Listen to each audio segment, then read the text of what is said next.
few things that are brought to his notice, a few projects that are brought to his notice, and how we can collaborate, with the federal government, and also a few future projects that we're praying that he comes around, and help us commissioning.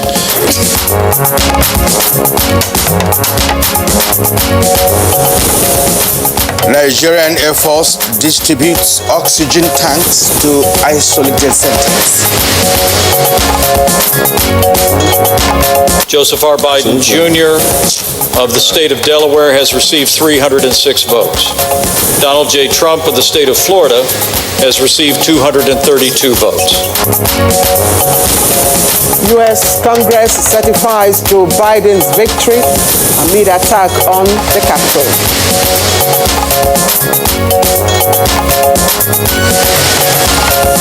And on Good Morning Nigeria today, we will focus on issues in COVID-19 vaccines.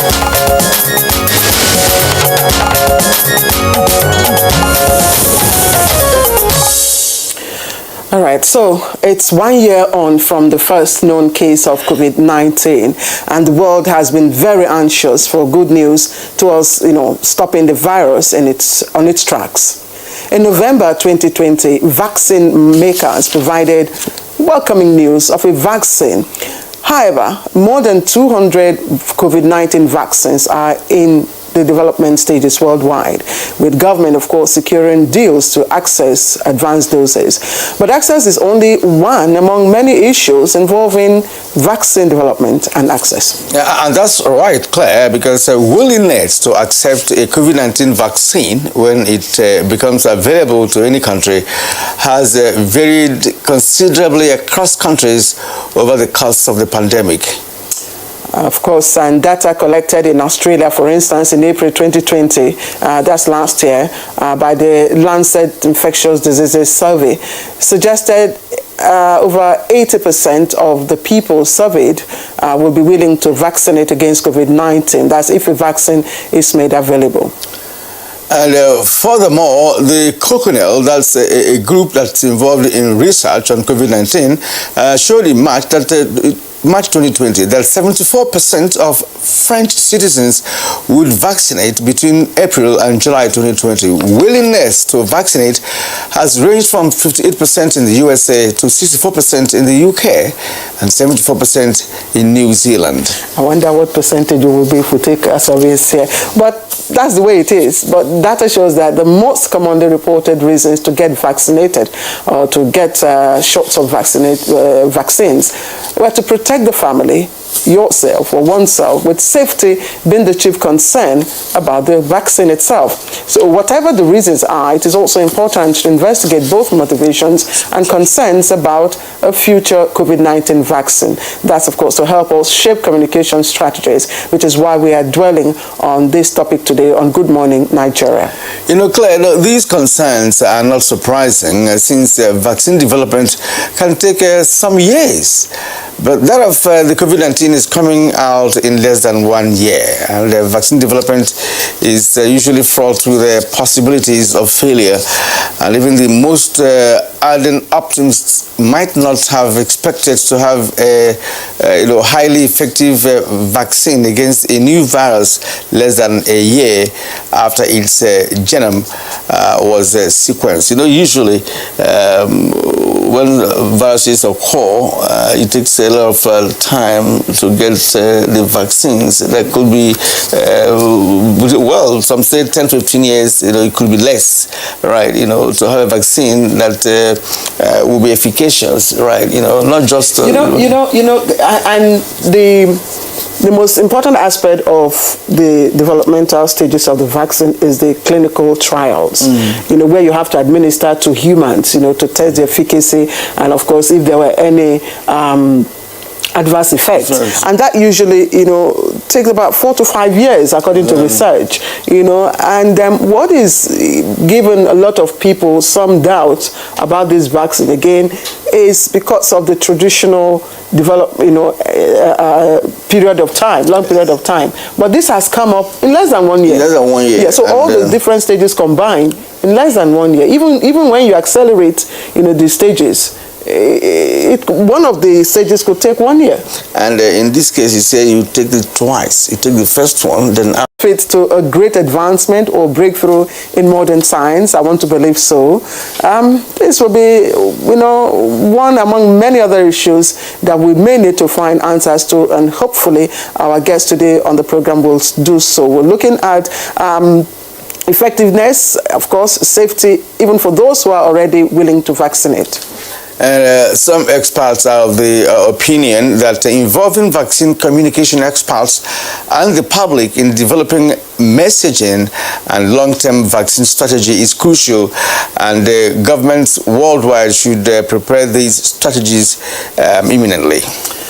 Indeed, so, which is why we are here again this morning, as I said earlier on, and of course, just to remind you that President Muhammadu Buhari had earlier announced that Nigeria will be joining the urgent global call for a people's vaccine for COVID-19. Of course, we know that Nigeria is a member of the People's Alliance for COVID-19. He endorsed that initiative and released an official public statement in favor of that campaign that happened last year. Yes, President Buhari emphasized that only a people's vaccine with equality and solidarity at its core can protect all of humanity and get our societies safely running again.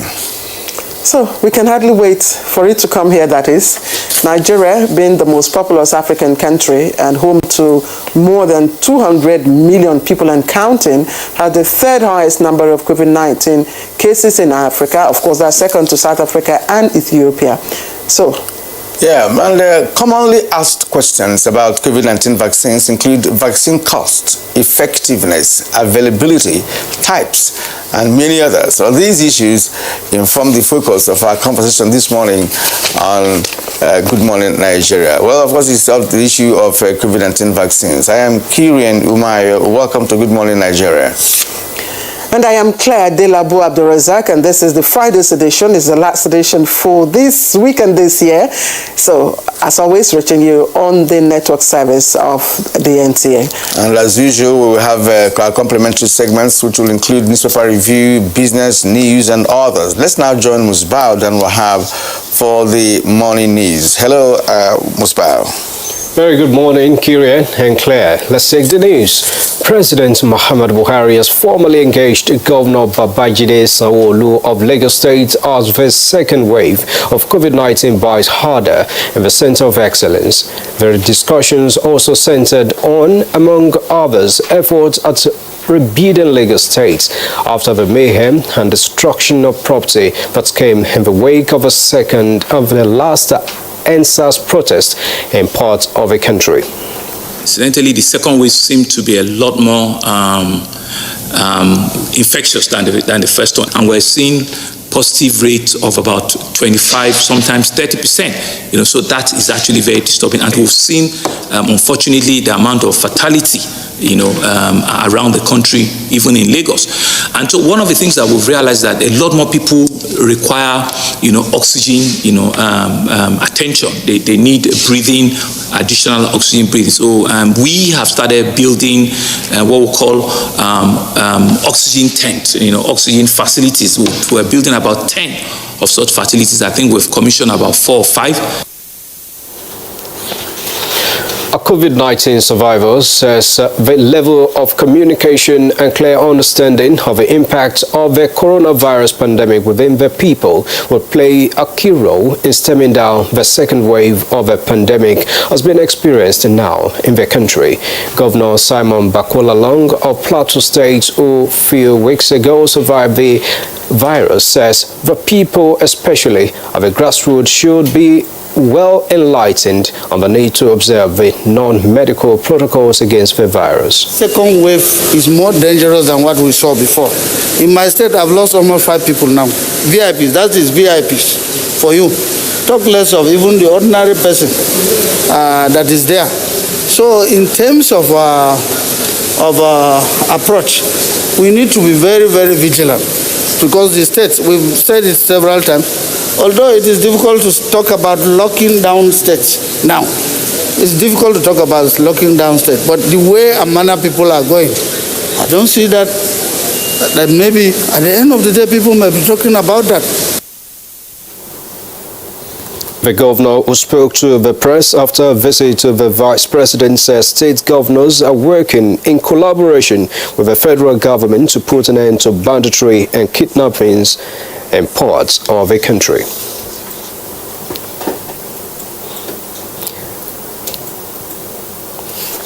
Hospitals across the country have continued to benefit from increased oxygen supply from the Nigerian Air Force as a critical requirement for the treatment of COVID-19 patients. One of such consignment has been delivered to the University Teaching Hospital, Gwagwalada.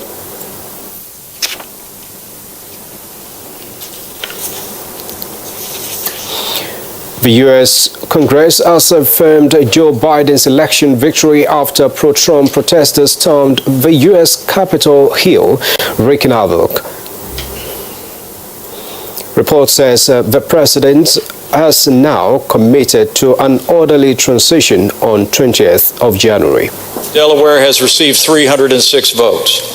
Donald J. Trump of the state of Florida has received 232 votes. Members of Staff Union of the National Identity Management Commission have embarked on sitting strike to demand for the provision of COVID-19 personal protective equipment and salary increase.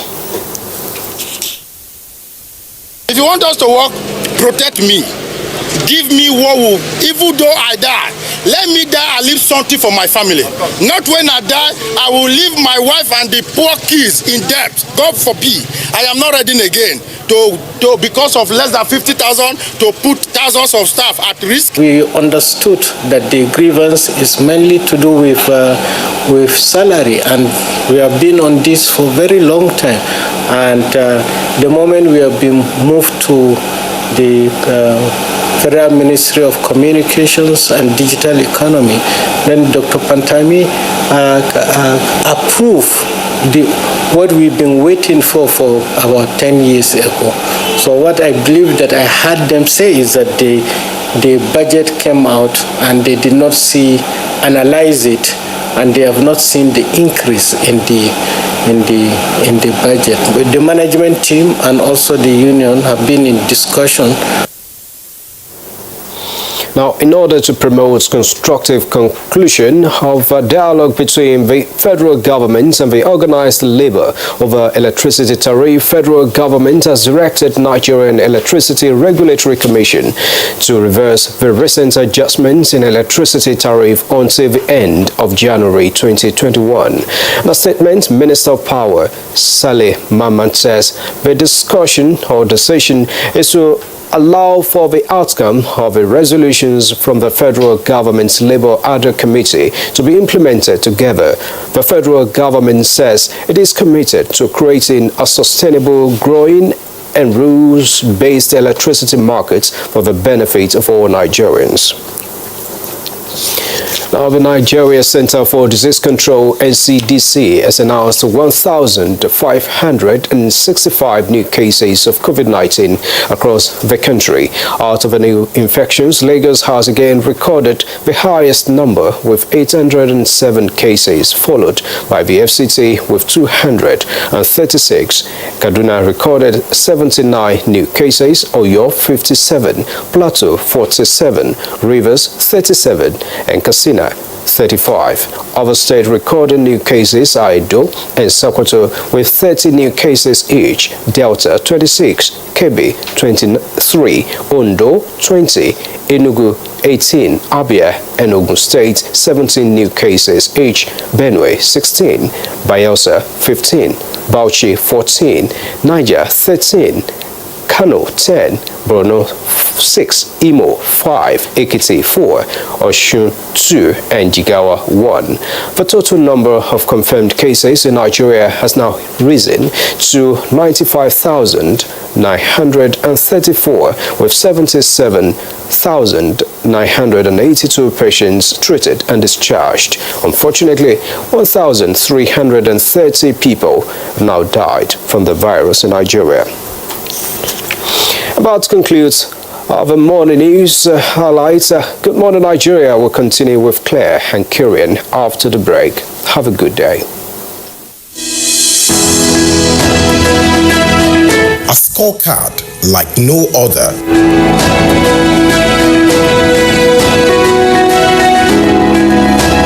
Government has put in place measures and initiatives principally targeted at youths, women, and the most vulnerable groups in our society.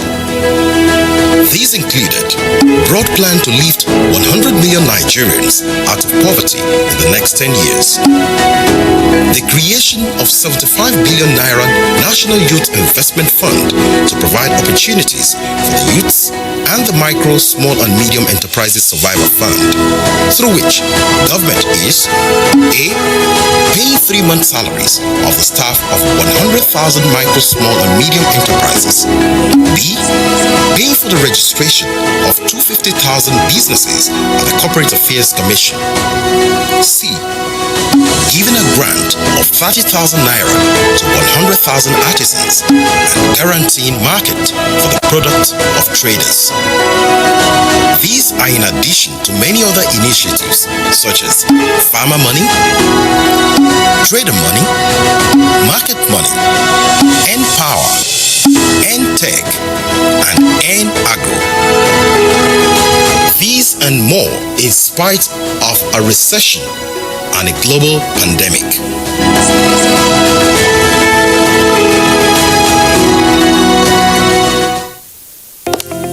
Although social media as a channel of communication is inherently harmless, it becomes harmful and damaging when used without discretion and thoughtfulness. Bad social media users spread rumors and fake news without verification. But good social media users stop, reflect, and verify information before sharing it.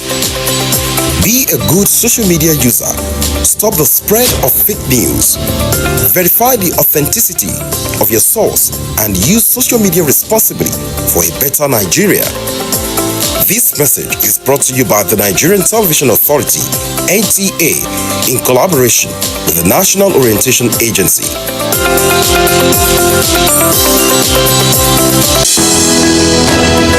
The Council of Our Fathers. My advice to these young people is please do not take us back to those harrowing days. You probably do not know what it is. Nigerian youths, let's build our nation together.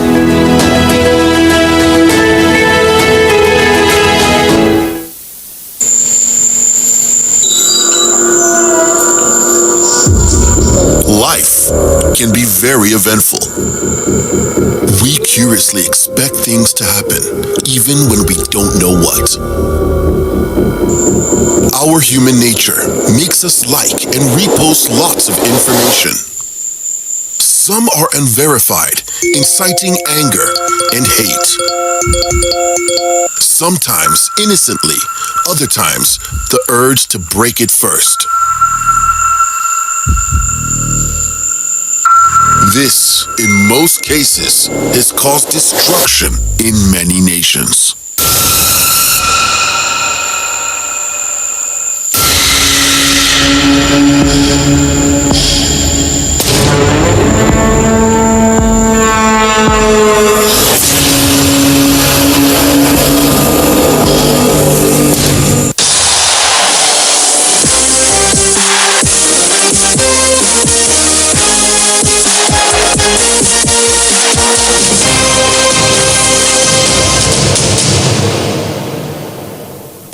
Dear customer, link your Airtel number to your national identification number today.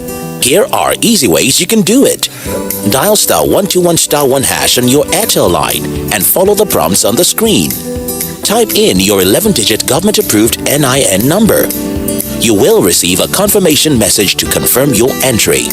You can also visit www.airtel.com.ng/NIN to link your phone number to your NIN. If you do not know your NIN, simply dial *346# to get it. No stress, no wahala. Airtel, the smartphone network. And you're watching Good Morning Nigeria on the network service of the NTA. Now let's go business. Nigerian Customs Service gives update on 2020 revenue generation. Let's now join Kunle Adeye for the details of that package. With the AFCFTA, which has taken off, intra-African trade expected to grow by 33%, and Africa's total trade deficit is expected to be cut by half. Vera Songwe, the Executive Secretary of the Economic Commission for Africa, spoke about the economic potential for Africa and the pivotal role to be played by Nigeria and other African countries. When we translate non-tariff barriers into monetary terms, it's about 14.3%. Nigeria, a huge powerhouse. DRC, a huge powerhouse. Because we're in two regional economic communities, trading is difficult. What the CFTA intends to achieve is to make it very easy, make it seamless for trade between Nigeria and DRC to happen, and for it to happen just like trade between Nigeria and Cote d'Ivoire or some other country inside ECOWAS. This is the strength. And quickly to the floor of the Nigerian Stock Exchange to see how trading went on Thursday, January 7, 2021.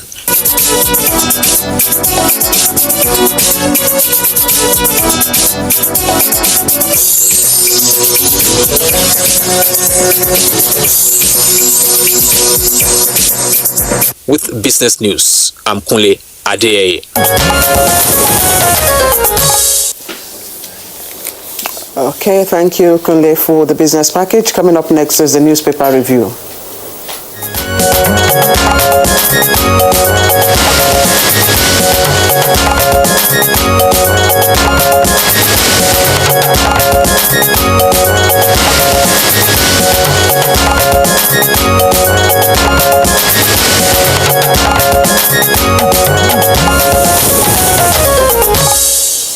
Let's welcome Bayo Atebi, our reviewer. Bayo, good morning and welcome. Thank you, Kiria. Good morning. Good morning, Good Claire. morning, Bayo. Good to see you. Good morning, Nigeria.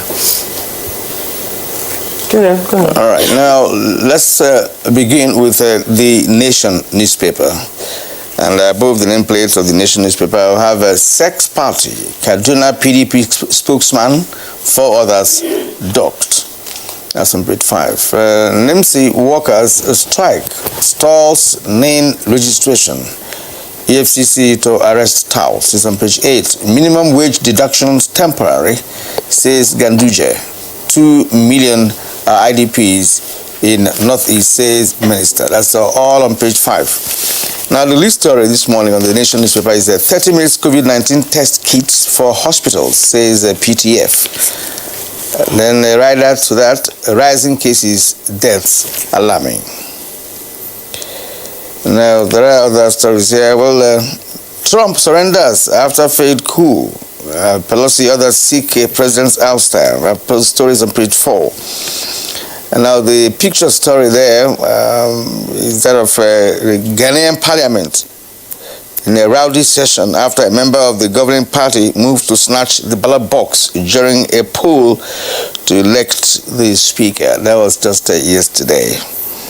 All right, it does appear that we're having a chaos in the parliaments these days across the globe. All right, that's all from the Nation, Claire. Okay, Daily Trust is leading with a different story from COVID-19 and the issue in Ghana. It's on NIMC. Staff strike cripples name registration, and the 3 riders there, centers locked in states, enrollees stranded. Commission apologizes over glitches, and 2 million added since December. That's the lead story. And the picture story, parts of a hospital and other buildings that were set ablaze by suspected Boko Haram members in Gaidam, that's Yobe State. You can see the different destruction sites there. Boko Haram abducts Yobe district head. That's the story that follows those picture stories. And treading at the foot of the paper, court restrains Ganduje from salary reduction. It's on page 12. India leads China 3 others as Nigeria's export destination. It's on page 20. And AKK pipeline to make Kano Regional Industrial Hub. AKK pipeline to make Kano Regional Industrial Hub. It's on page 22. And stories below the nameplate. And COVID-19, don't be complacent. Vaccine won't come soon, federal government warns. And world reacts to Trump supporters' attack on the Capitol. It's on page 39. And federal government reverses latest electricity tariff hike. And that's on page 4. So that's the outlook from the Daily Trust this morning. So let's get over to Thank you. Let's start with the electricity hike. The Minister of Power, Saleh Mama, has directed the Nigerian Electricity Regulatory Commission to suspend its January 2021 tariff adjustment. The minister says the NRC should sustain the tariff that is meant to up till the end of January. He says this is because the government and Labour are engaged in a joint ad hoc committee in discussion over electricity tariff. He said deliberations was to cover national mass metering, clamp down on estimated billing and services, as well as tariff and reduction in band A to C tariff. The minister has directed that Nigeria Electricity Regulatory Commission should inform DISCOs to revert to the tariff applicable at December 2020, and this should be sustained up till the end of January 2021. The federal government committee, which also include members of Labour, are in dialogue, and it is expected that by the time they finish the dialogue, these issues will be resolved. The National Identity Management Commission Senior Staff Association civil servants have down tools, and they say that they are on strike because COVID-19 scare. They proved this by saying that 3 of their colleagues have tested positive to COVID-19, and therefore they are protesting, and I said unless protective equipment is provided them and also condition of services improved for them, they will not return to work. There were initiatives to organize a meeting yesterday, but that failed. But the hope is that by today, they will return to the meeting and ensure that the enrollment continues. The National Universities Commission has directed all universities to resume academic activities by January 18th. The statement to this effect was signed by the Deputy Executive Secretary, Chris Meyaki, and he says upon resumption, the universities are to observe full cycle of semester system consistent with the benchmark minimum academic standard, BMAS. Universities are to adhere to extant safety protocols of the NCDC. The NUC says that officers on grade level 12 and below are to remain at home for that period, for the period of 5 weeks as directed by the federal government. The directive to resume was reiterated, emphasizing an earlier circular that was dated 23rd of December. Public universities, it may be recalled, were closed down following ASU strike on March 2020.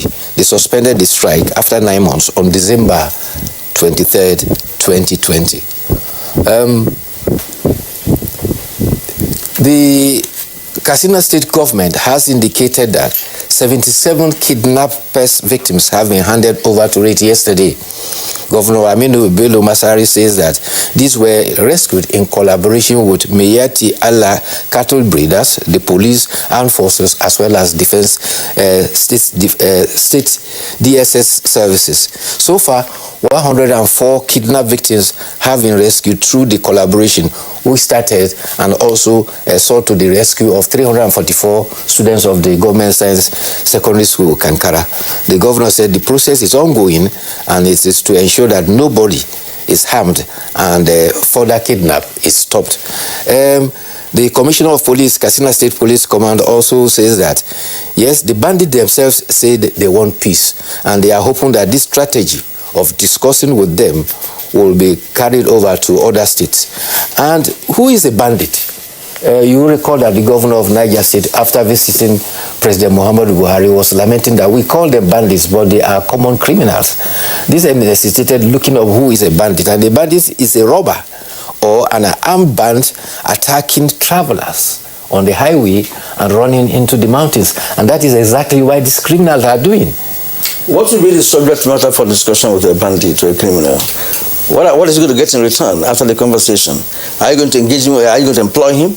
Are you going to pay him regularly on a monthly basis to sustain his life and that of his family? So that's the point. So sitting down and discussing with a bandit, for me, may not yield the desired result. Because after all said and done, if you can't engage him regularly and sustain his life and his family, nothing has been done. Because he may return after negotiation. Are you going to do a one-off, okay, perhaps you pacify them with money or something as a one-off arrangement? How's it going to work? I think if you are to engage bandits, yes, it implies that you know them, they are known, you know their identities.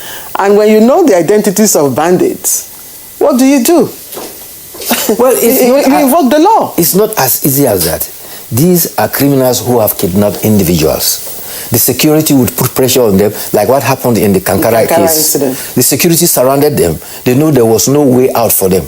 But what they are doing, what the government is doing, that these are, some of them are, what do they call it, Fulbe insurgents who have moved in from Mali. Some are said to come from as far as Central Africa, some from Sudan. So the Meyeti Allah are able to communicate with them. They go there and discuss with them and tell them the dangers they are in, and they are able to negotiate and get the rescue. That's how they rescued the students of Kankara. It's not as if they are paying ransom. From what the governor of Katsina and governor of Zamfara confirmed, no ransom was paid. So it is a carrot and stick system. But the danger is that these criminals are holding everybody to ransom. That's the point. And they remain in those forests. That's the point. They live there, they exist there. It's their own world. They are the government of their own. They have territory to govern. And they operate when they want to operate. Undisturbed, unperturbed by anybody. So it means that we have a parallel in a government. Some are in the bush, some are in the, so it's unsafe, really, you know. And I think it's better for the country to really sit down, analyze the issue of banditry in this country, and address it squarely. If not, if they continue to live in the forest while we are here thinking we are safe, one day we might not be safe any longer. It is not only banditry. How did the kidnapping start? People who said that they were agitators, freedom fighters for their division, started kidnapping foreigners in the oil-producing area. Gradually, kidnapping has become a way of life. So anytime you encourage criminality, it gets emboldened, and everybody becomes a danger to that endeavor. Let's go to COVID-19 before time runs out on me. Indeed, it has. I'm sorry, it has. So we'll just quickly take a look at the editorial, which is on, of course, the developments in the U.S. And the editorial captures it as Trump's lawlessness and invasion of the Capitol. That's in the bid to stop the certification of the Electoral College vote by affirming the results of the 2020 presidential election won by the Democratic candidate Joe Biden. The crux of this editorial is, and I'll read out two paragraphs, says democracy is not always easy. That's the Economist in London described it as the trumped-up protest as at best a riot, at worst an insurrection. But in the Federalist Paper 10, James Madison identified mob rule and the rise of political factions as the main causes of democratic failure. So the framers of the U.S. Constitution attempted to limit the power of factions by building checks and balances into their political system. Now, he says America should reinvent its democratic values and ideals. Well, it's not only the editorial of the Punch. Even leaders around the world have condemned what has happened there. The president of France said that this is not America. Angela Merkel says that she was angry by what she saw happening in America. Boris Johnson of United Kingdom has also condemned it. In fact, Russia said that the political system in America is archaic. That is why they are having the problems.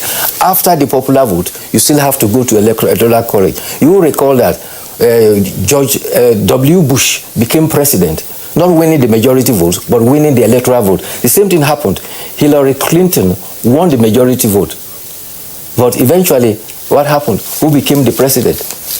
Donald Trump became president because he won the electoral college vote. So these are the nuances. But Donald Trump coming into office had harped on right-wing sentiments, which has gone to divide America seriously. Already, as at the last count, they are now calling for his second impeachment because he doesn't deserve to be the leader of the free world. You know, one of the NATO officials this morning speaking on, I think, on the BBC, did say that, well, democracy may be having its ups and downs in the US, but it still affords the best, form of, government. No doubt about it. Regardless, he has put the blame of what is happening to democracy at the doorstep of the media.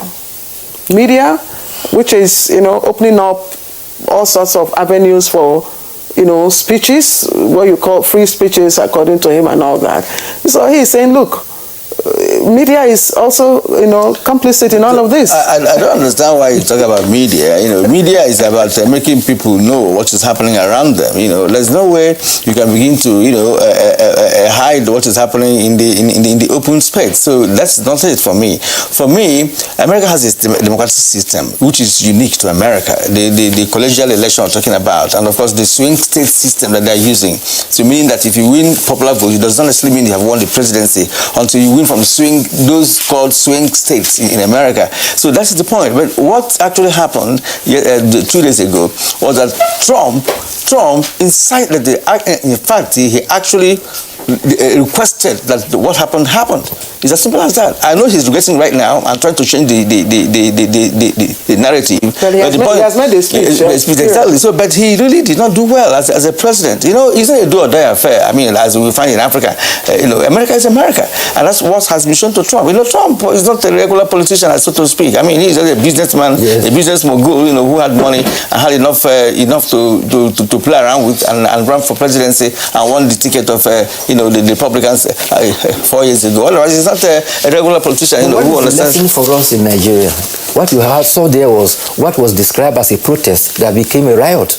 And therefore, whenever you have a protest that is amorphous, it doesn't have leaders, it will end up in a riot. We had that here in Nigeria, and we were saying... the issue for me here, wait, the issue for me here is that if it were blacks that staged that riot yesterday, it would have been a different scenario. That's what is online. Even the president-elect, Biden, mentioned that yesterday, that if it were black people that did that we will have a different story to tell today. Okay, have you exhausted it? Thank you. Bayo. Thank you. Have a good weekend. You too. So we'll take a short break. The counsel of our fathers. I will urge and advise our younger generation to use talent and brain to sort out problems, not arms.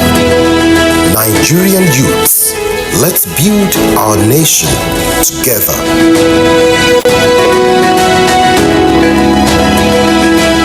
In my house, we may look alike, but we are very different individuals. My adorable twins, they look so alike, but they don't like wearing the same things. And my little man, I had to find out the hard way because I've been trying to teach him my way. He loves to learn his own way because doing things his way is more fulfilling. Everybody believes their way is best. That's why Golden Penny Pasta is our favorite meal because due to its non-stickiness, it allows me to satisfy everybody just the way they want it. Golden Penny Pasta, made with durum wheat, is tasty, nutritious, a source of protein and fiber, and non-sticky. So you can cook, serve, and eat your pasta just the way you like it. Go on and enjoy your Golden Penny Pasta the way you want it with Golden Penny Pasta. Your way is best. Nigerian youths are about the greatest assets the country has at the moment. It is therefore not surprising that the administration of President Muhammadu Buhari is strategically responding to the yearnings of the youth through multiple projects and programs. Youth entrepreneurship support, yes, by Bank of Industry, the Youth Investment Fund by the CBN, and several other conditional cash transfer programs. Recruitment of 774,000 social workers, majority of whom are youths, and so many other projects that are beneficial to youths directly or indirectly. If the administration can do all this, definitely with a degree of patience and time, it can achieve more. Nigerian youths must come together to say no to terrorism, no to vandalism, and no to all disruptive tendencies. Hashtag Youth for Greater Nigeria. Pacifying the youths, unifying the nation. These days, people get their news and information from more media sources than ever before. Some of the news and information given are fake, unverified, doctored, and manufactured to create confusion, stir disaffection, and cause disunity. Before you believe or share any news, ask yourself, is this real? Is it from a credible source? Is it verified or verifiable? Fake news is dangerous, whether you do it for fun or for political gains. Real people can get hurt. Fake news, don't create it, don't spread it. This is a public service announcement from NTA.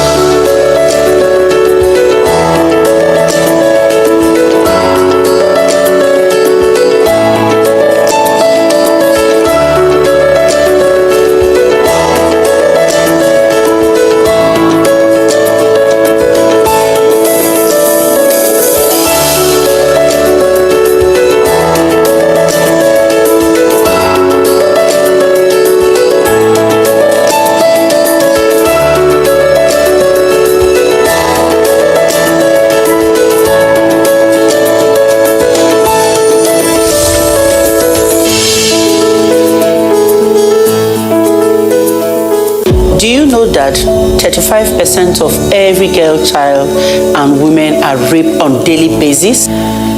Some are killed in the process, some take their lives in shame, others remain emotionally dead for life. It is sad. This culture is not ours, definitely not African. How did we allow bad culture to infiltrate and take over? Even if you lack fear for the law, what of fear of God? And you, why do you cover up rape acts when it happens? Remember, a problem shared is a problem half solved. Never cover any rape act because a rapist is a murderer.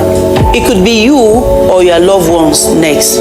Women must be treated like the prize gem they are. Say no to rape.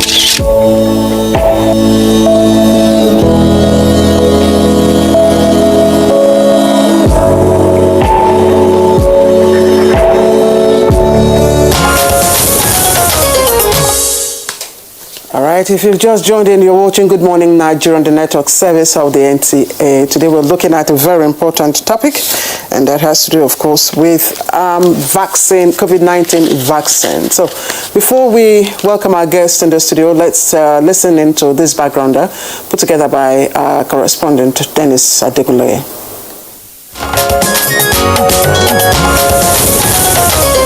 COVID-19 has become a regular part of everyday conversations worldwide, given its devastating impact over the last year. Many countries, including Nigeria, are now experiencing a second wave, and perhaps now is a good time to focus on vaccines currently on the market, as well as how and when Nigerians can expect to benefit from them. Nigeria, according to the Minister of Health, Dr. Osage Ehanire, is to acquire a first shipment of COVID-19 vaccines by the end of January, and a committee has been set up to select the most suitable for the country. It is now accepted that different temperatures are required to protect and preserve the different types of vaccines available, and this would be a determining factor in deciding the most appropriate for Nigeria. For the director of the Africa Center for Disease Control and Prevention, John Nkengasson, vaccination in Africa may not begin until the second quarter of 2021, saying that the need for cold storage of vaccines would pose the biggest challenge for the continent. An estimated 2.44 trillion naira is needed for the federal government to vaccinate 165 million Nigerians. 42 million doses have been secured for the country, which is a combination of all available vaccines on the market. However, the Executive Director, National Primary Healthcare Development Agency, Faisal Shoaib, says these 42 million doses will only cover 20% of the population, which is currently put at 206 million by the National Population Commission. Virologists stress that vaccinations are no substitute for adherence to COVID-19 protocols and the non-pharmaceutical measures of hand washing, wearing of face masks, and physical distancing. They also express concern over a lack of facilities to store the vaccines and urge the federal government to build an effective work plan to ensure proper handling and application of the vaccines. Guests on Good Morning Nigeria will seek answers to some of these issues and more on the program shortly.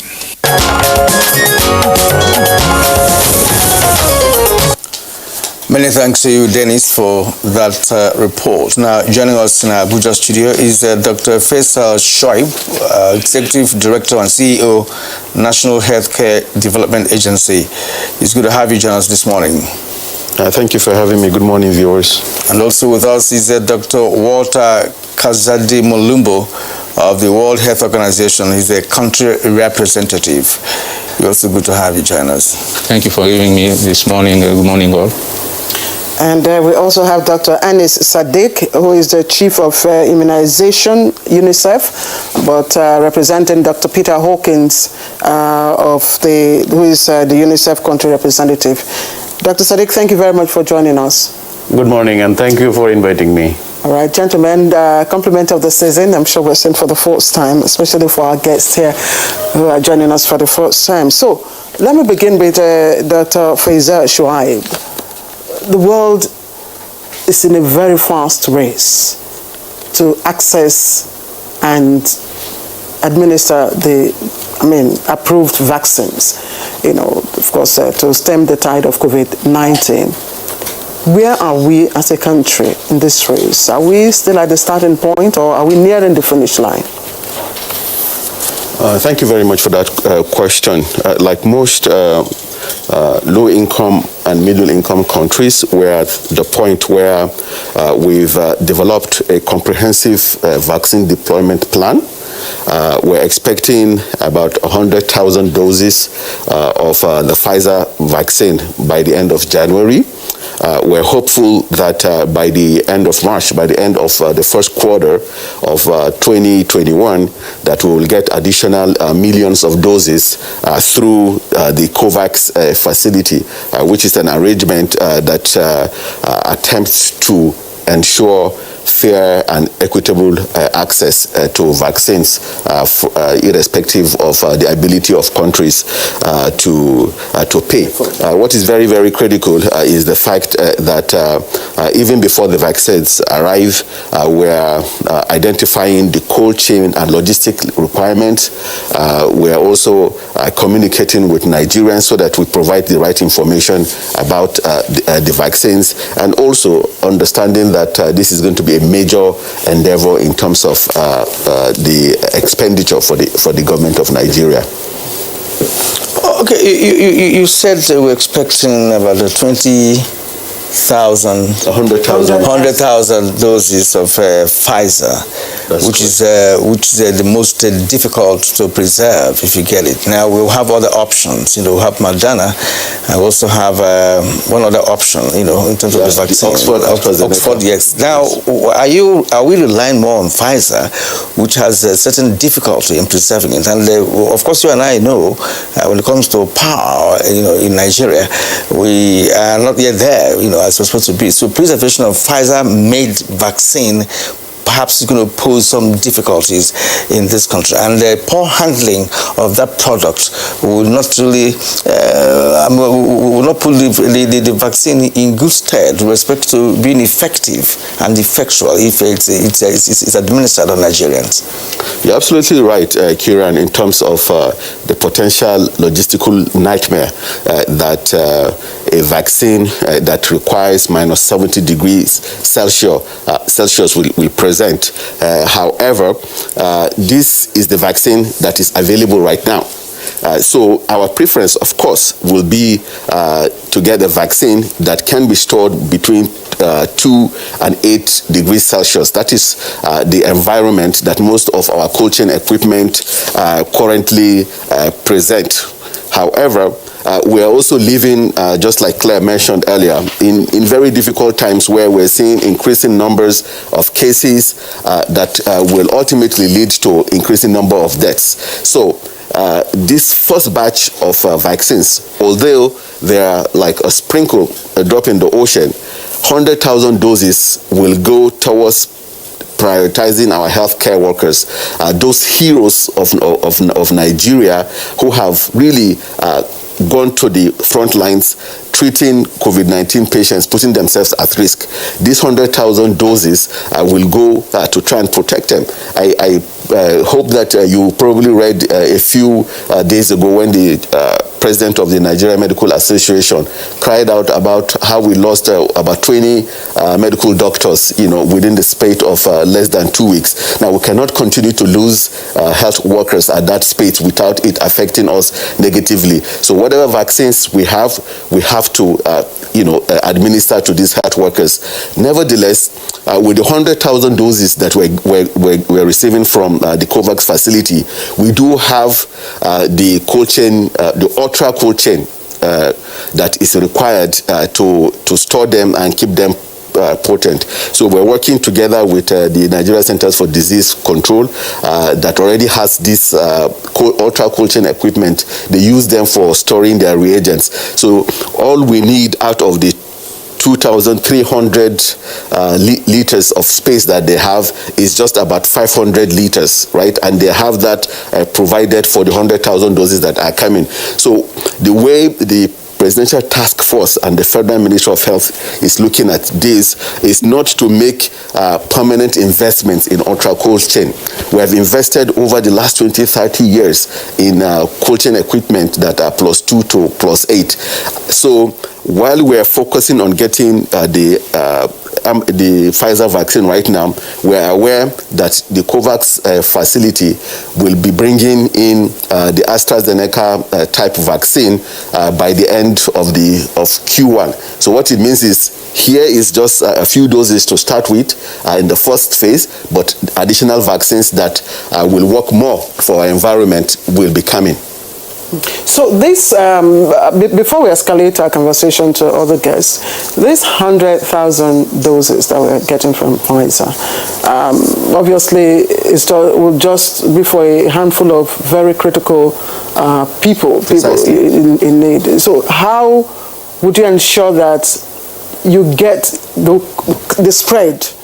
So it's not isolated to just one segment of people.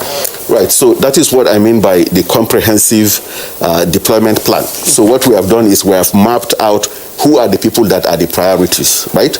And we have segmented them into those health workers, right, that work in the isolation units, those people who are in touch with patients, including people that work... The first responders. Absolutely, the first responders, including people who work with them.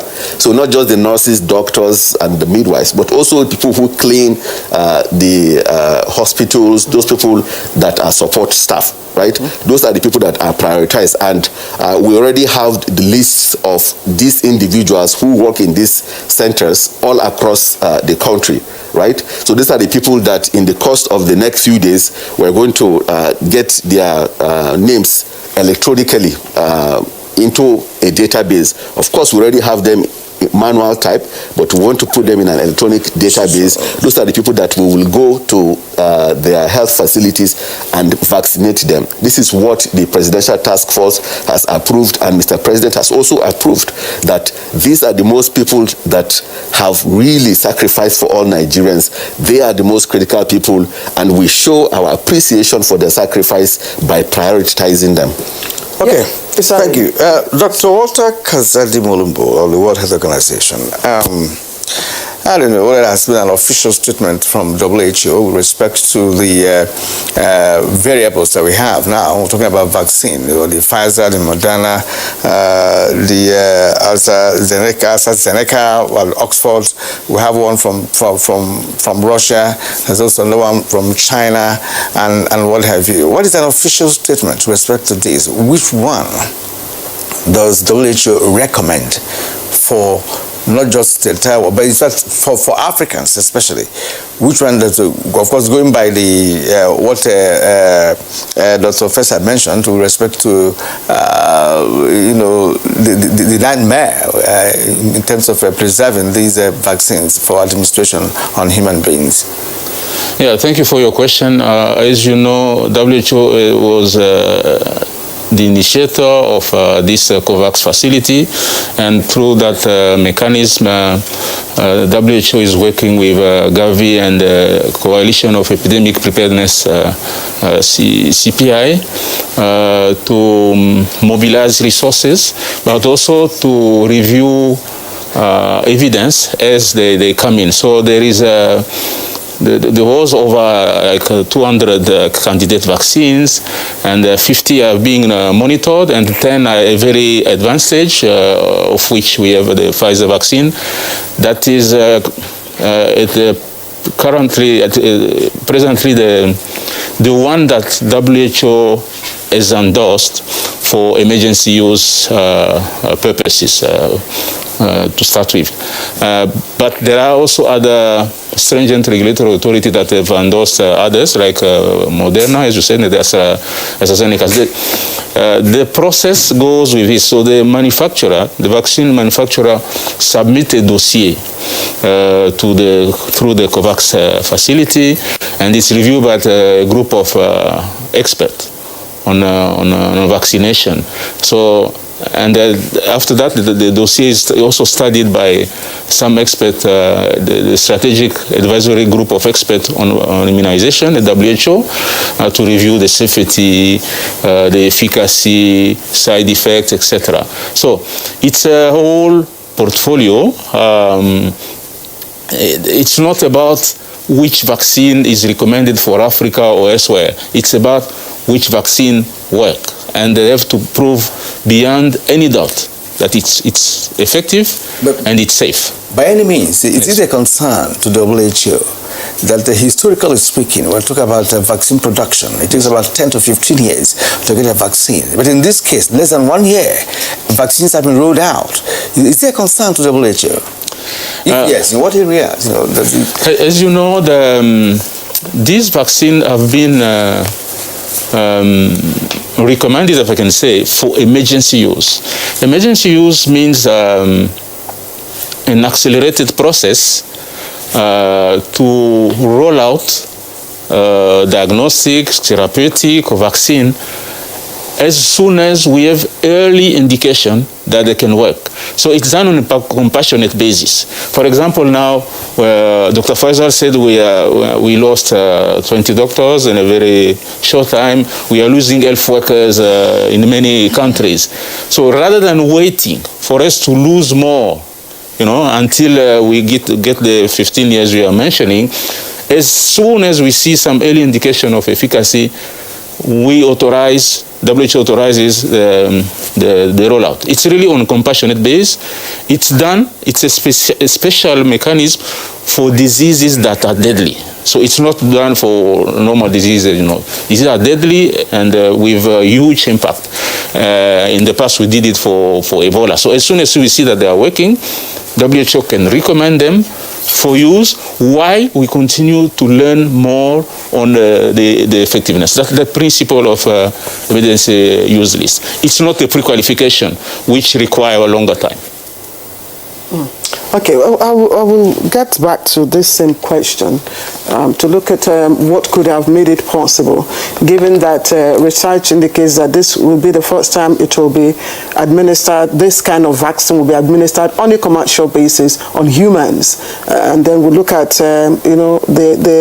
some concerns about people. But let me come back to the Executive Director of National Healthcare Development. In your speech, you indicated your wish that the number 1 and number 2 and number 4 citizens of this country, have an open shots of the vaccines. Have they indicated interest? Have they confirmed willingness to do that live? We have not. We have not approached Mr. President and Mr. Vice President, but by their pedigree, we do not see any reason why they will not want to take the vaccine. We've had meetings, for example, where they have, asked about the vaccines in the engagement of. The chairman of the presidential task force with Mr.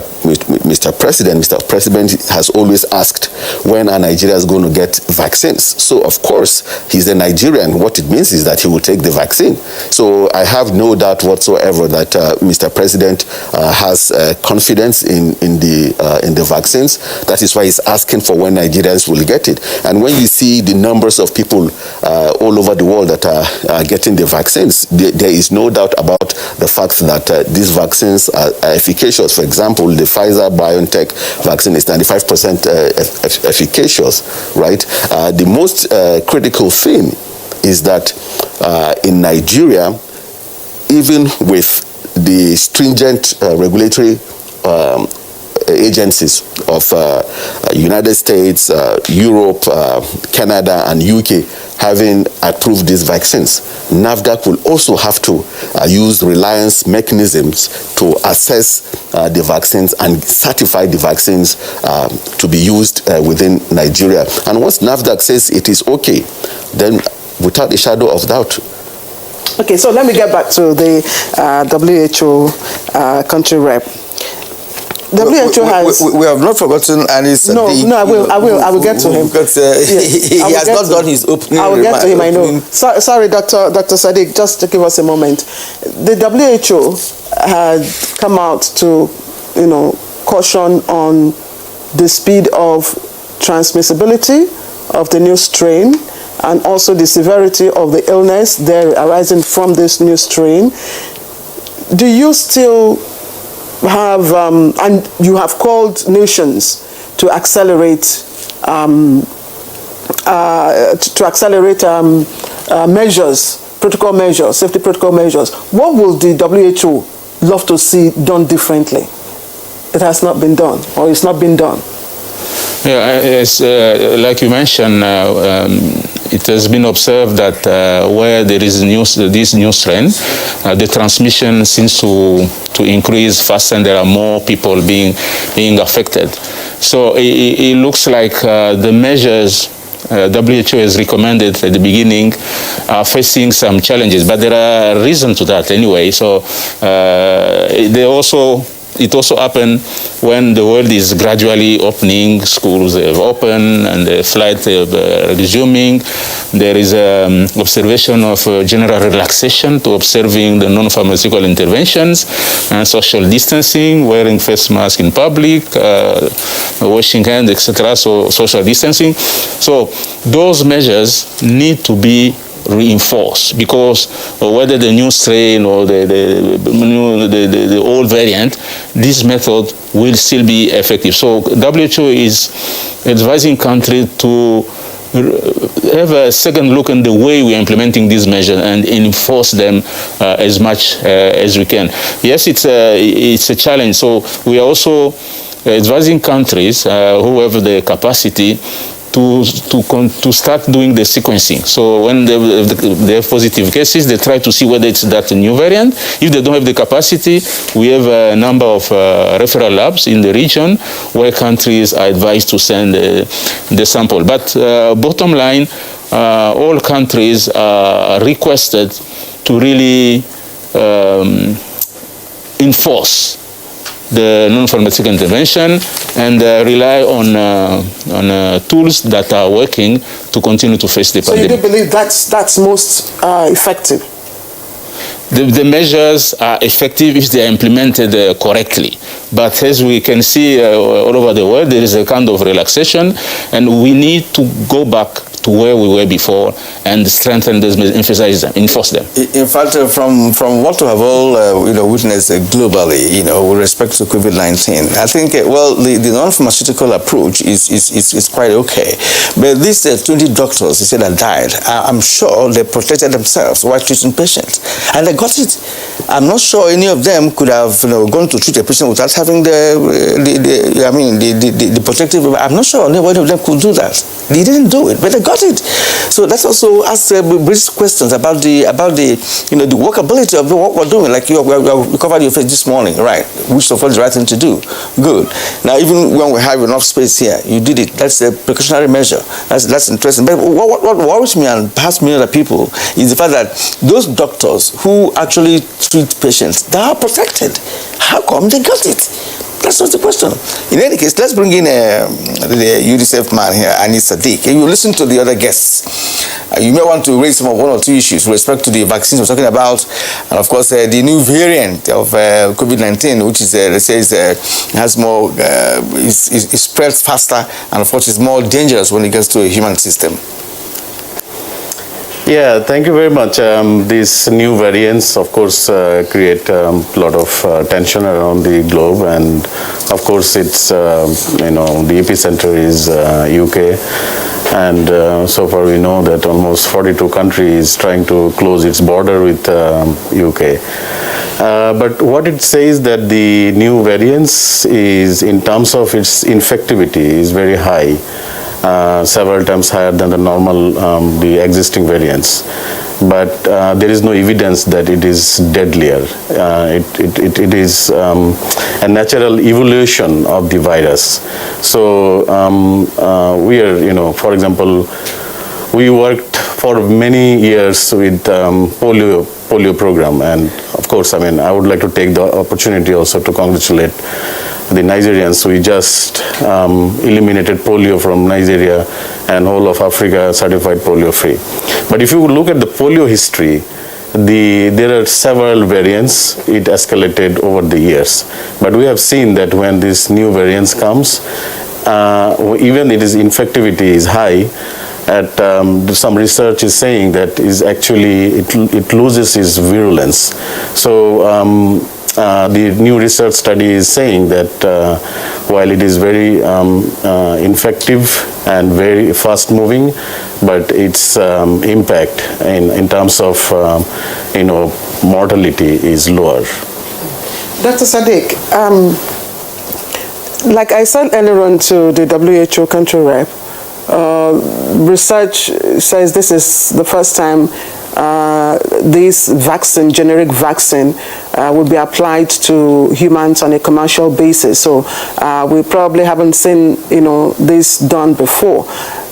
Now, what can you tell us about the propensity of this vaccine to deal with the severity of the illness, caused by the new strain?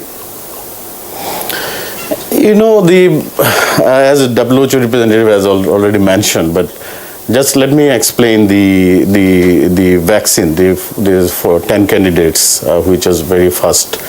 And also, we know that among these 10 candidates, there are 4 types of vaccines. And the type 1, which is using the spike protein, and the second is that using the whole virus itself, just which is not very, there is a mechanism to make it less deadlier so that it can be used as a vaccine. The other using nucleic acid and also using other vectors. For example, another virus which is less virulent, and using that virus as a vector for the vaccine. So knowing all these things, the new virus, the virulence is coming from the genetic sequencing, and is a very complicated process. We have seen that in the past, because COVID vaccine is new, so you may not have enough data, but considering the other viruses, when we see that the behavior of the virus, even though genetically is mutating, the vaccine is still effective. For example, again, I'm telling about polio experience. We have the monovalent type 1 vaccine, type 2 vaccine, and then you have a bivalent vaccines. And when we see that there is a change, there is a new strain coming in, the same vaccine is effective. So I really don't think that there should be too much anxiousness about the vaccine, because the trials are telling us that these vaccines are going to be effective, even there is a new variant or mutations taking place. But elsewhere, in the world, we heard that someone who had the vaccine later got COVID-19. I don't know whether you've heard about that. Somebody who's already been administered with the vaccine after a while also caught COVID-19. Did you hear that? I think the vaccine administration started very, very recently. And when the vaccines are given, then we need 21 to 28 days for the subsequent doses, for example, for Pfizer. And I think we have to really check the authenticity of these news, because there's so many news are coming, and we have to look at those authentic sources.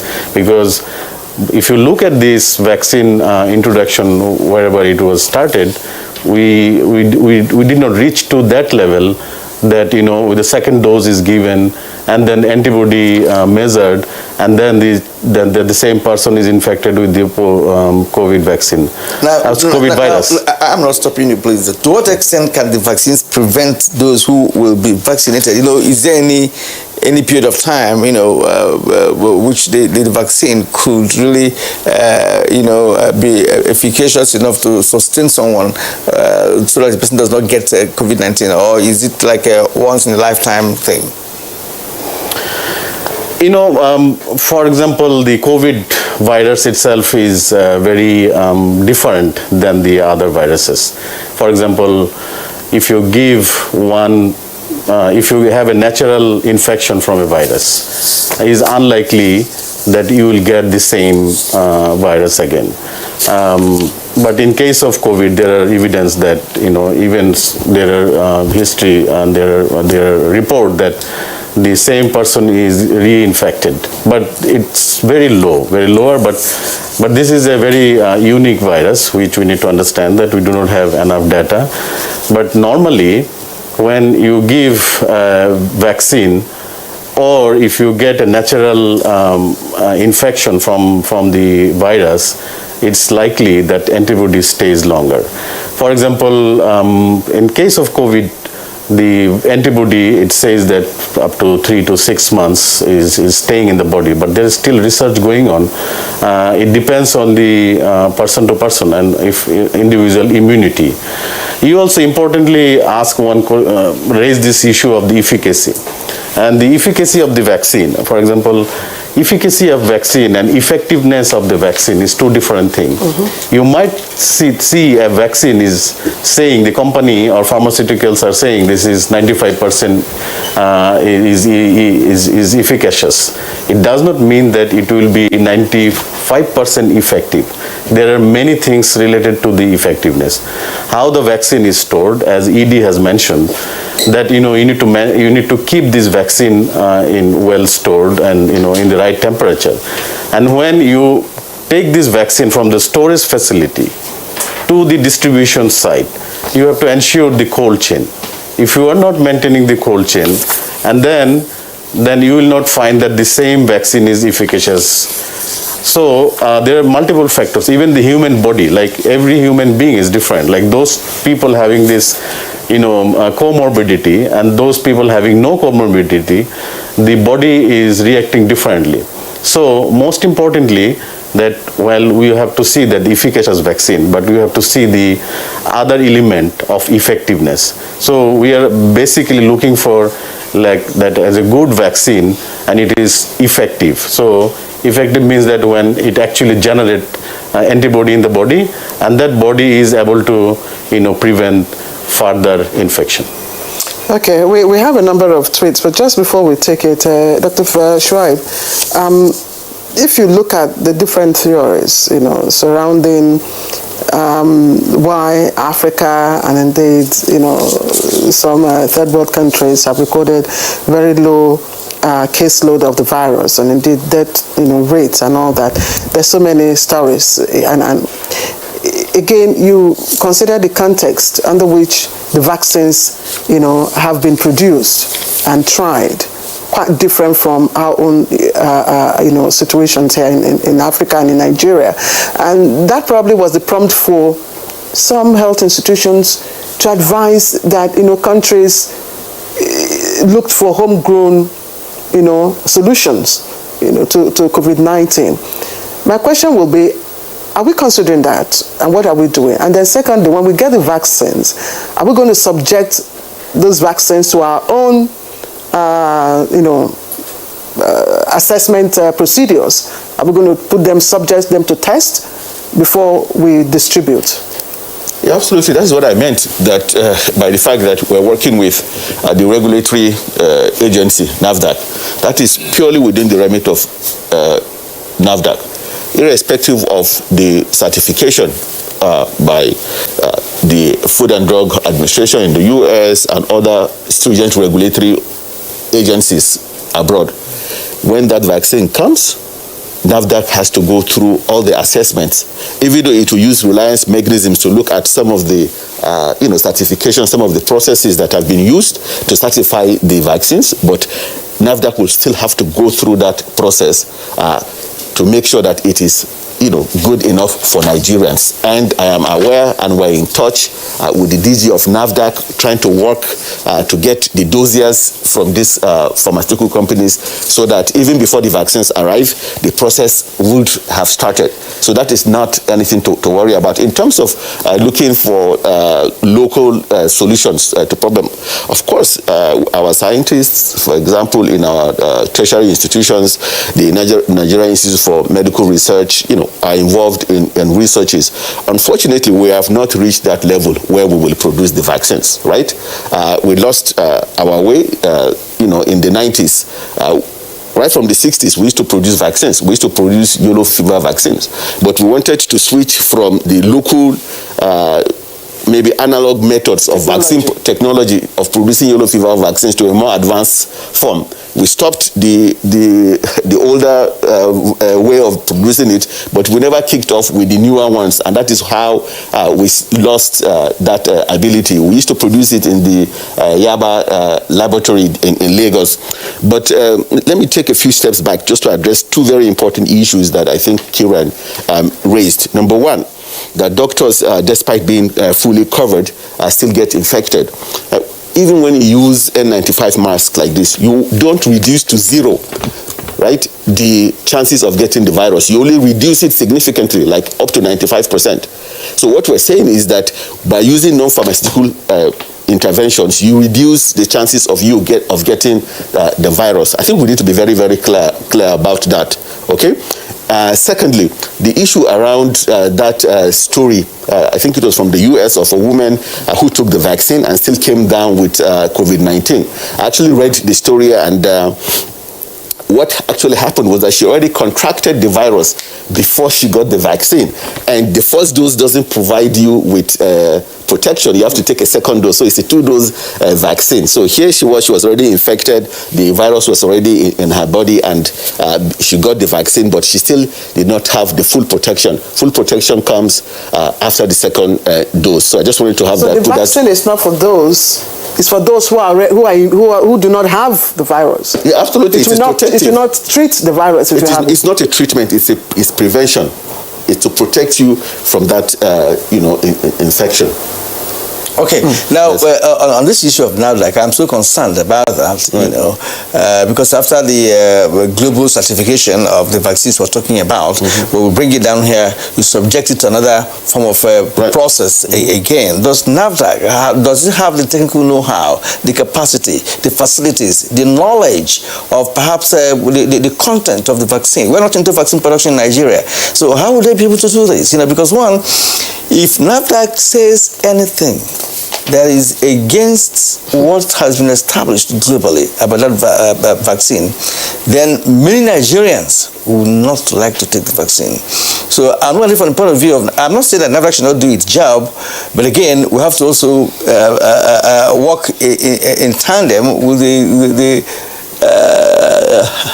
global,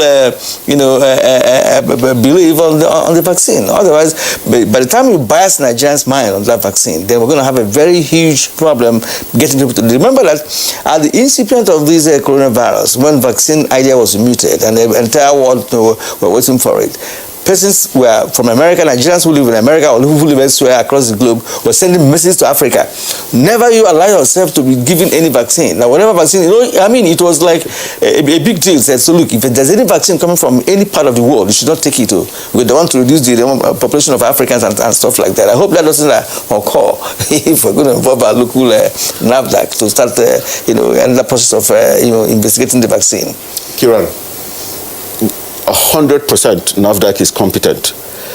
What NAFDAC will do is to look at the data from even more stringent regulatory agencies, work with the World Health Organization. So, for example, the World Health Organization has looked at the Pfizer vaccine and has given it the okay, right?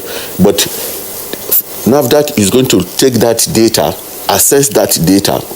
What it means is that instead of maybe the process taking 2 to 3 months, because that work has already been done, NAFDAC will again go through the process, and NAFDAC has what it takes.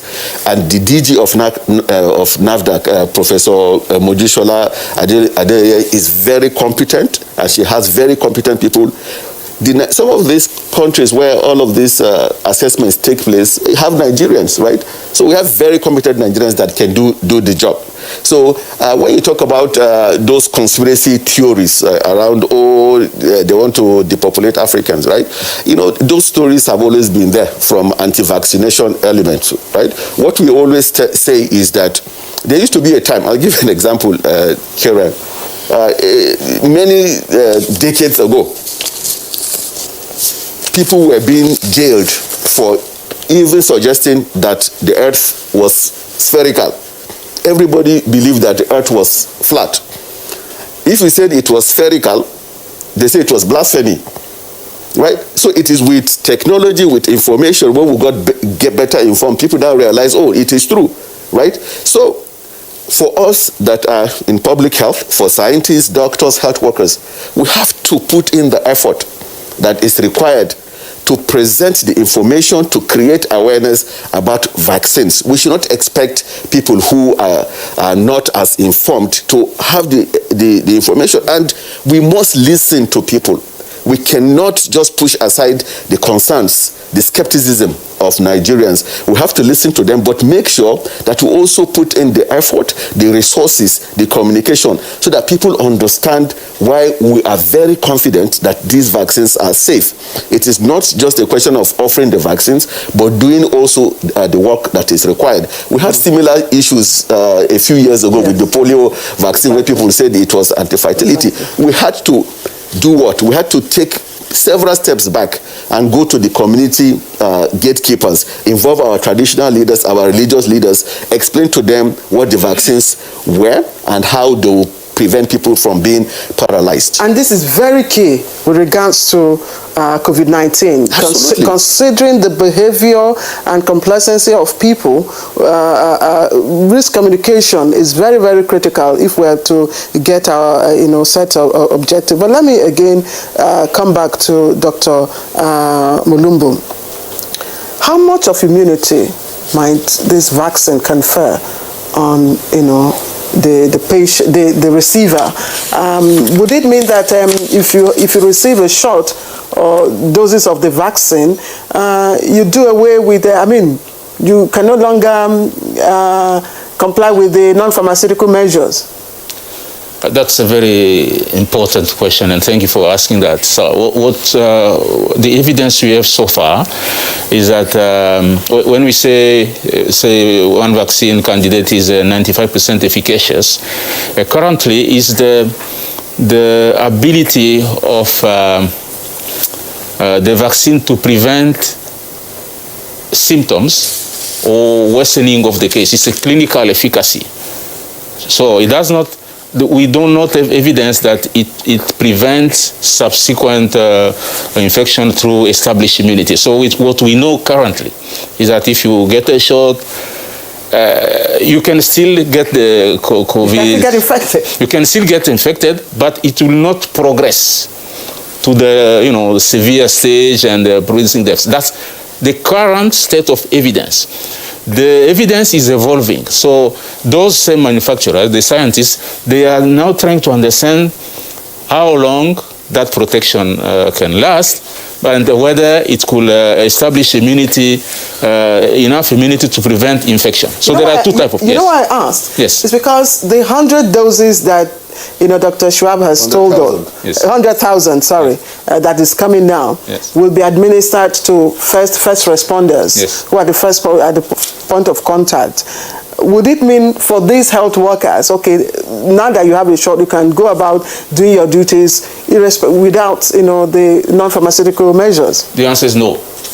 The answer is no, because you need to continue to protect yourself using non-pharmaceutical interventions. It's very critical, because it's just 20% of, or less than 20% of the population. So we are in the context of there's wide community transmission. It's very critical. So it goes back to the earlier question I asked you. The non-pharmaceutical measures are very critical. Absolutely. And that is why we'll get back to maybe Kieran after your question. Yeah. We'll come back to you to tell us, because he has said, look, you need to look at the approach again and to enforce it.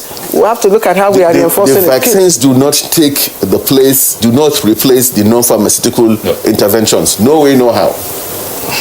No way, no how. In fact, Doctor, what I said, fine, you're a professional, but you're talking about Nigerians, who are listening, who are watching this program.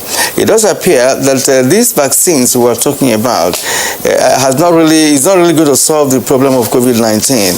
When you take a shot, it's not enough. Until you do a second shot of it, within a space of 3 weeks, as the case may be.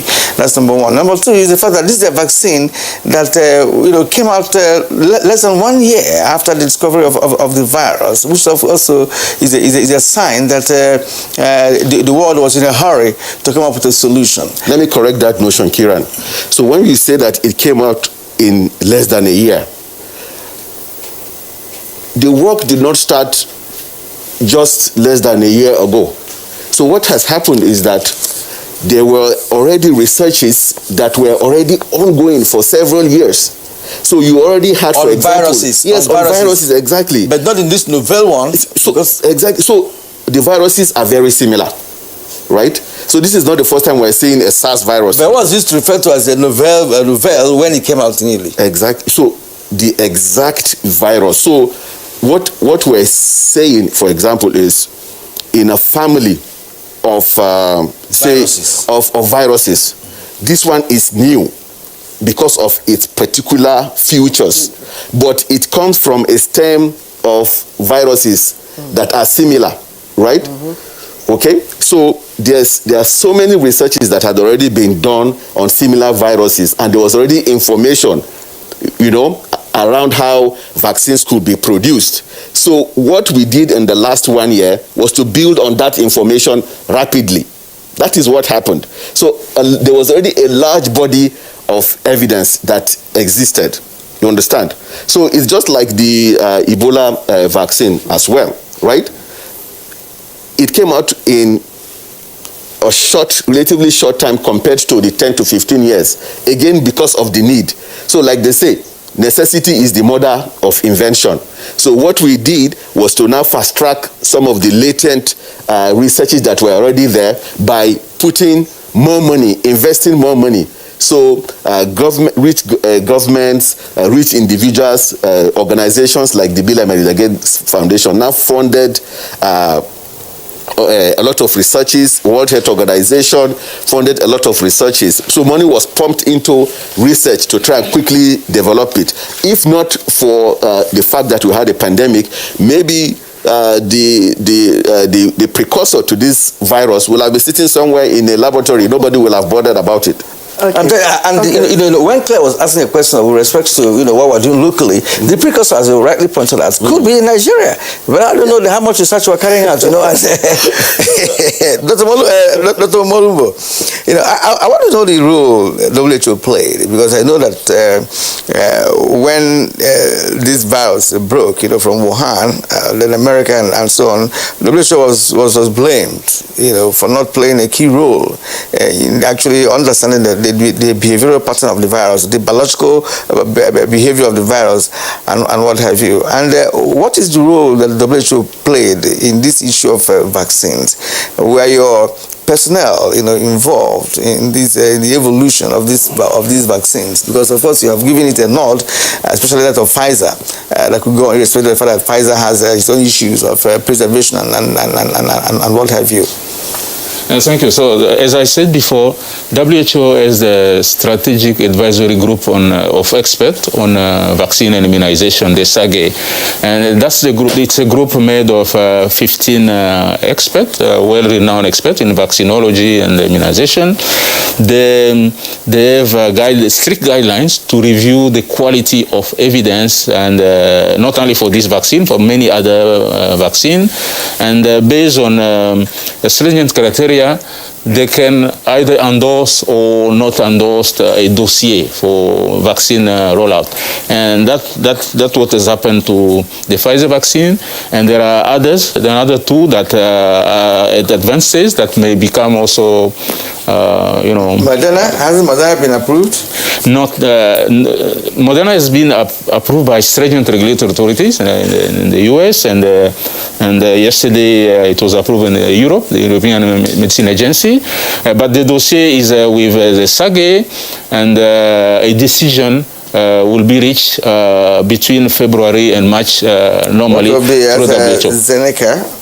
AstraZeneca also, WHO received the dossier, and also another WHO decision is expected late January or in February. So the one from Russia? Okay. Yes. So I don't know which one you are talking about. If it's Sputnik, the dossier has been received, is being reviewed. But let me come back to this issue of vaccine and the 20%. Can we just put you on hold? Yes. Let's just put you on hold. Please don't forget your thoughts. We'll just take a short break. When we come back, Dr. Molumbo will continue with his contributions.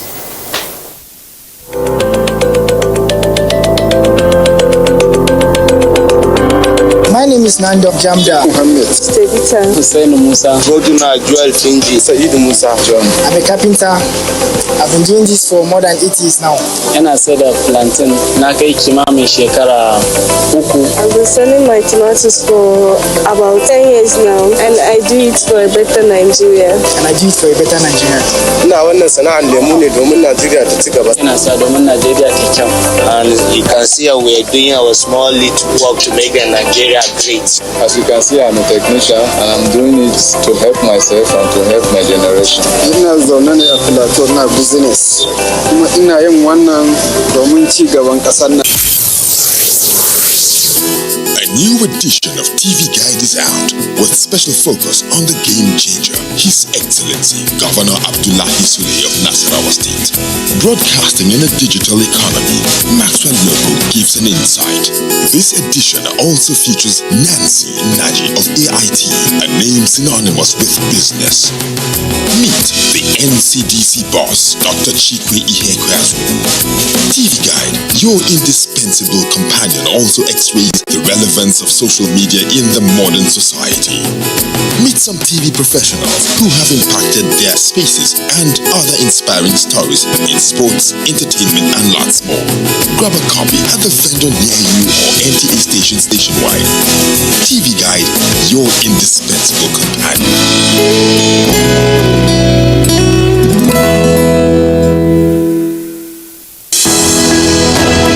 Dialogue, empathy, love and unity.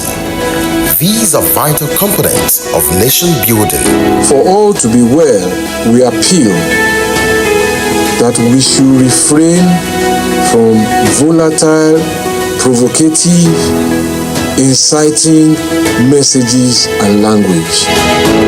Let's build and not destroy.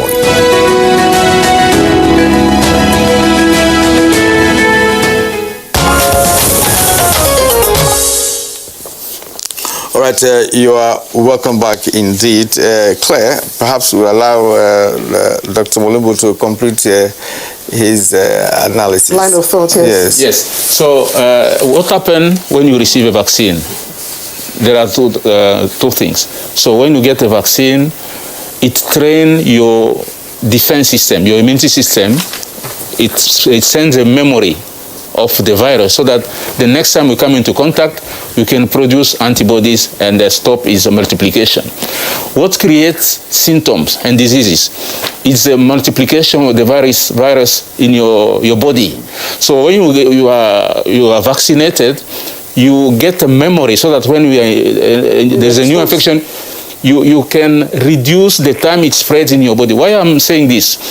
Because the more people are vaccinated, the less the virus will be able to multiply in the community and continue to circulate. The more it circulates, the more it changes with the new variant. So ultimately, when the large part of the population is vaccinated, the virus transmission will start diminishing. Before we get to that stage, we need NPIs. That's why they are combined, because you can send the wrong message like, okay, well, we can forget about the vaccine, NPI works. It's not about that. It's about reducing stopping the opportunity for the vaccine to continue to spread. Right now, what we know is that when you get the shot, it reduces the duration of illness. It prevents from going to severe stage, and it, of course, support health workers. What about treatment for those who are already down with the ailment? Because a lot of people are wondering. In fact, some of the tweets that I have here, are asking, what about those who are already down with it? Because right now, no one is telling us about the specific, medication treatment. Nobody knows what is being used. I was actually going to ask him that. Whether everybody is interested in monitoring in the vaccine, because people are down in this, millions are down. So what are we even talking about in terms of medication? Has there been a format? Is there any medical format that has now said, look, this is what can be used to approach COVID-19 in Nigeria and elsewhere in the world? And I think from what's happening today, there's none. Any country can develop your own therapy and use. If it works, fine. I think that's what's going on, Doctor. You know why we're asking? Because here in Nigeria, Doctor, I know you want to also speak about it. A lot of people are coming up with, herbal remedies. Quite alternative herbal remedies. People are telling you, look, you use, here they tell you bitter cola, vitamin C for treatment, steaming yourself for treatment. So, do we have any clinical approved treatment for COVID-19? I think that's a major question everybody will answer. But please, let's take some of our tweets. They are very critical to this discussion. Kieran, you want to start? Let's start with Leo Fadaka says, with the amount of deaths resulting from the pandemic globally recorded so far, the rapid invention of the vaccine is commendable, but should be properly tested and scrutinized, since COVID-19 already has second and deadlier strain. Stay safe. COVID-19 is real. That's from Leo Fadaka. Okay, Comrade Ngala has, I've already taken his question. Is the vaccine free? That would be for Dr. Shuaib. If yes, is it for prevention or for only COVID-19 carriers? And I think that Pedemosi Harina has also, his tweet has also been explained by Dr. Schwab. He's saying that some people view that this is an attempt to create a new world order. Akimboy Professor says, we can only win the war against COVID-19 by vaccinating all Nigerians. Federal government must find the money to purchase millions of the vaccines and put huge effort into organizing the infrastructure and staff required for rollout to ensure all Nigerians enjoy the benefits of the vaccination. And Yunus Idris is also of the opinion, and he says he's appealing to the federal and state government to quickly procure the vaccine. They're running out of time. He hopes administration of the doses of the vaccines will be effective in Africa. Abu says, is it possible to close the UK-bound border to prevent the new strain of COVID-19 viruses into the country? But Abu, it's only in the UK that we have this new strain now. It's happening in other parts of the world. So we understand his concerns. It's based on, as the professionals have said, it's based on mutation of the virus. So it's a natural phenomenon with the virus. So it's mutating, and of course, what happens is that when it mutates, has changed. The strain has changed. Yeah, I hope I'm right. All right. Law Alpha say government should intervene in the procurement of effective vaccines from all parts of the world to survey the situation and mitigate impact of the second wave of the pandemic, while also trying to come up with a local vaccine. Festus, Nigerians must not fall for many conspiracy theories surrounding COVID-19 vaccines, which are designed to cause anxiety and undermine confidence in the vaccines. The fact that the vaccines were developed too quickly does not make it unsafe. I can't wait to get mine. Okay.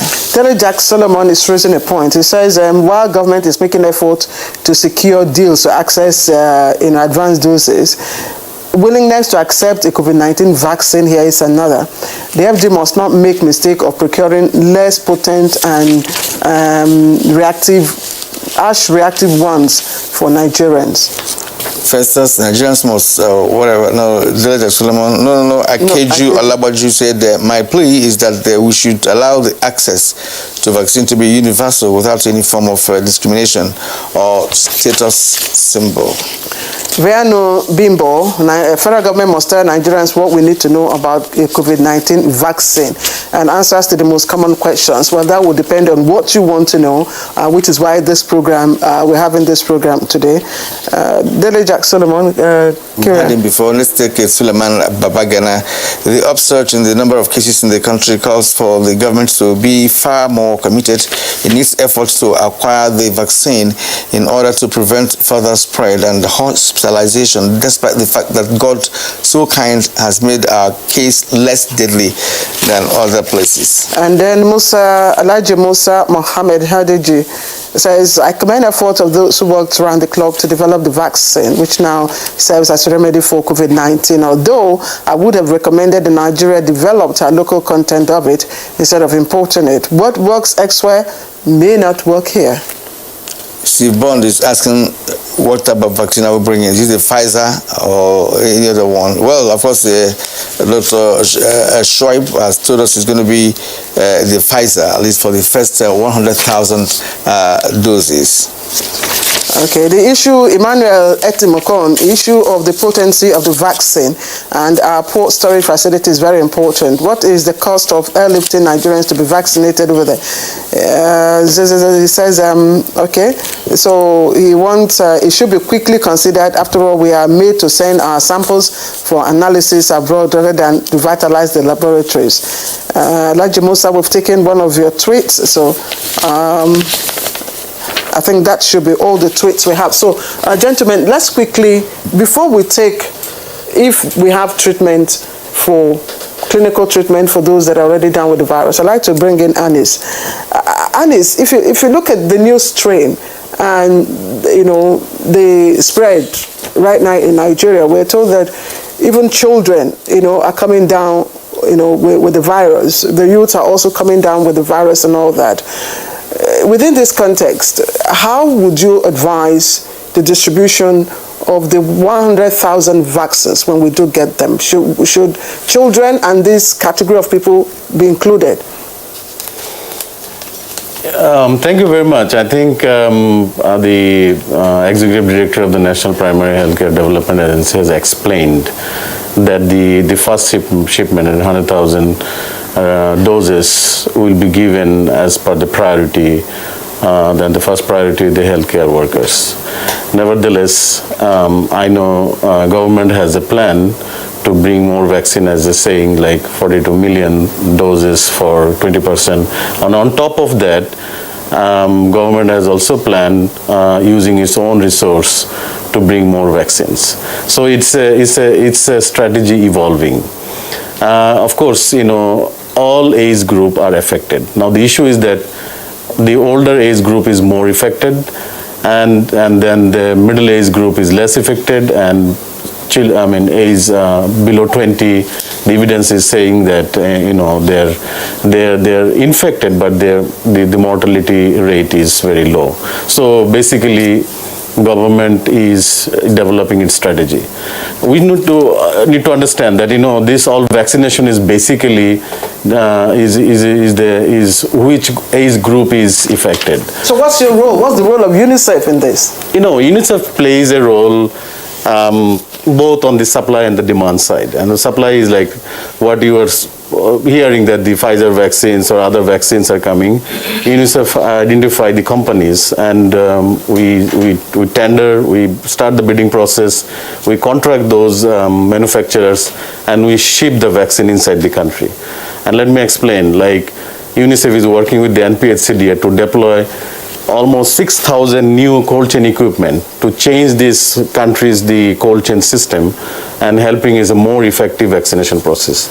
On the other hand, we are also working with the government with the demand side, as Dr. Shoaib has mentioned, that in terms of polio and Ebola, we have a partnership with the northern traditional leaders, we have partnership with the southern leaders, and that the grassroots people like Mayangwai and the traditional leaders, we have a partnership, and we ensure that right messages are propagated to them. So UNICEF works both supply and the demand side, and also working with the partnership with WHO and other UN agencies to make sure that the overall environment in the country is positive for vaccination.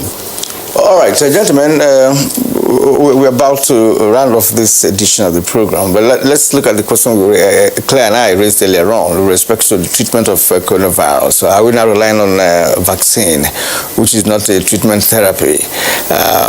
What is obtainable globally? Is there any uniform treatment therapy, or is it, to attend to Israel? I mean, whatever works for you, you go for it. Yes, thank you. As you know, the COVID-19 is still a new disease. We are still learning about it. And WHO, since the beginning, launched the ACT accelerator, Access to COVID-19 Tool Accelerator, which is the therapeutic branch, diagnostics, and the vaccines branch. So, and on the treatment, WHO launched Solidarity Trial and invited the country to share information on different therapeutic they are implementing. But for the COVID-19, the recommendation is, treating symptomatically and supporting the patient. If he needs oxygen, provide oxygen. If he needs a ventilator, provide ventilator. And for now, the only, and based on existing evidence, the only treatment that has been recommended is dexamethasone for use in a severely ill patient, because it shortens the disease and prevent and improve the outcome. For the rest, many countries, many scientists are still studying. The standard protocol is to the virus, most of the time there's no specific treatment. It's symptomatic treatment. We treat fever, we support the cardiovascular condition, etc. So it's really about strengthening the existing health system and support as much as possible until the patient could shed the virus. So that's where we are now in terms of treatment. But studies are still going on, and we get more and more information. It's possible that in the near future we may recommend more. Okay, Dr. Shoaib, when are we expecting the vaccines? That's one. How long will it take before administration to those who need it? That's two. And who pays for it? So the first batch of 100,000 vaccines will be here by the end of January. That is the communication that we're getting from the COVAX facility. And then the millions of other doses that will cover about 20% of Nigerians will arrive around the end of March. So the first 20%, about 42 million doses thereabout that will come from the COVAX facility will be free.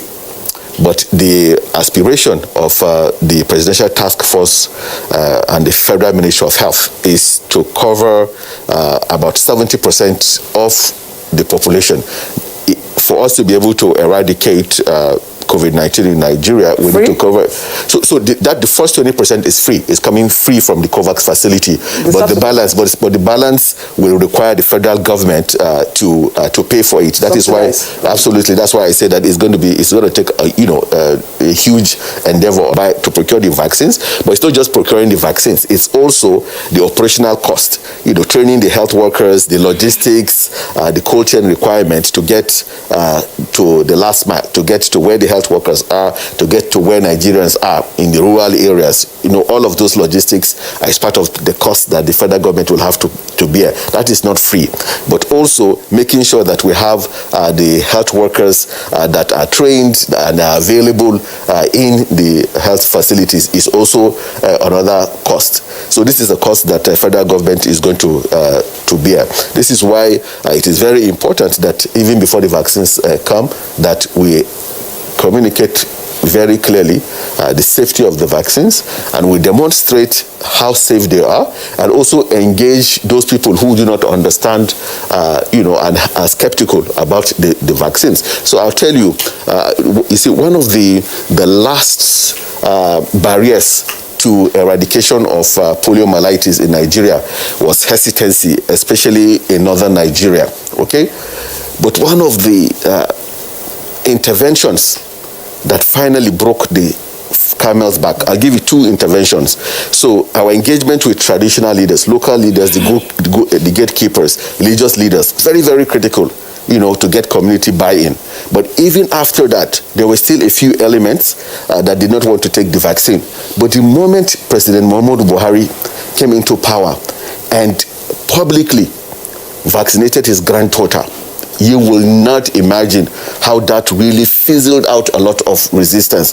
People looked, because he's a hero to a lot of people, they say, if he can give it to his granddaughter, then come, please, where are my kids? You can vaccinate. So this is why, this is by the same token that we're saying that for a lot of people who are skeptical, the moment they see their hero publicly also take the vaccine, they know that it must be very good for them, because they trust in his integrity, they trust in the integrity of Mr. Vice President and very key strategic leaders. So we feel pretty hopeful that if, as a presidential task force, the Federal Ministry of Health, our partners, if we're able to communicate very, very clearly, then Nigerians will realize that we've done the needful in terms of making sure that we bring in vaccines that are potent, vaccines that are safe and efficacious. But when the 100,000 doses come, yes, and they pass through NAFDAC, right, how long between NAFDAC certification and then the administration? How long will it take? Any estimation of time? So we do not expect that it's going to take more than maybe a week, because we've already developed the comprehensive plan, right? We're going through the process of also developing the simulation. So even before the vaccine comes, we're going to be rehearsing. We're going to be doing a mock review of how we're going to deliver the vaccine, so that once the vaccines come, we've already trained, we've rehearsed. It's now a question of deploying the vaccines. Well, so we're hoping that by the end of this month, we're going to receive the 100,000 doses of the vaccine, right? Absolutely. Okay, it's at this point that we call it a day, Claire, on this edition of Good Morning Nigeria. I'd like to appreciate all our guests, Dr. Fisa Shoaib, Executive Director, CEO, National Healthcare Development Agency. We thank you for coming. Dr. Walter Kazadi Mulumbo of the World Health Organization, Country Rep. It's good to have you here this morning too. And then Dr. Anis Sadiq, WHO, who is representing Dr. Peter Hawkins, UNICEF, Country Rep. It's also a pleasure having you this morning on our show. All right, next is sports. Nigeria.